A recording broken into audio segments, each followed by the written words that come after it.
guys, so yeah, for any bike road trip, the most important thing is your baggage, the choice of baggage.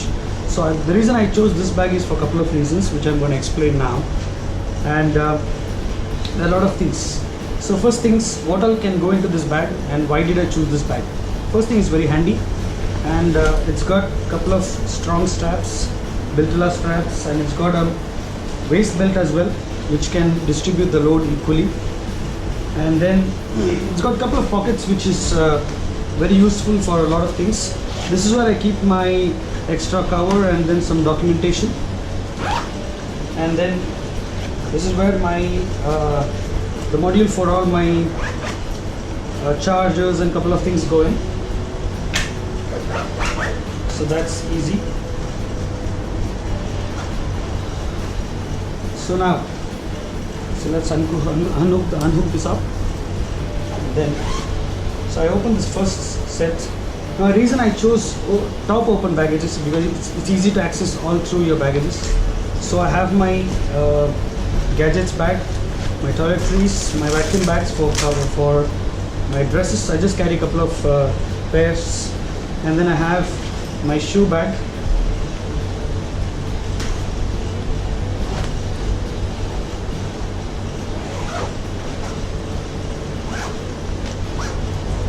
Now I also have another storage compartment behind, where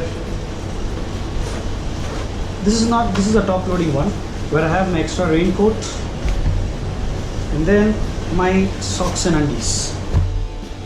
So it's important and it's easy if you pack modular. This is called modular packing. So it's easy for me so that I can pick each module individually and I can use the bag. Apart from that, I've got a rain cover. So this sort of covers the whole bag, and it's really good. It not only protects the bag from the rain, but it's also good for all weather. It also protects the bag from the dust and sort of things. So it's easy for me to load this up with this, along with this on the bike. So it's easy for me to keep the bags and the contents safe. I don't need to worry about the rain. So that's how my backpack I choose.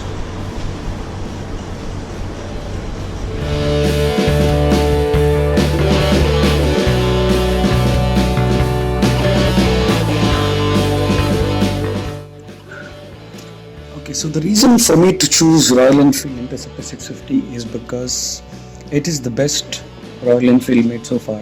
It's a twin cylinder, which gives the advantage of less heating during long rides, and there is less vibrations over 100 kilometers per hour speed, and it is very comfortable bike, but it's not made for long rides. Rather, it is a city cafe rider type. But I did a couple of modifications on my own to suit it for my long ride. Like I added up a seat cushion, the air seat cushion, to have less back pains and butt pains. Apart from that, it's a great bike, and it was worthwhile choosing that bike.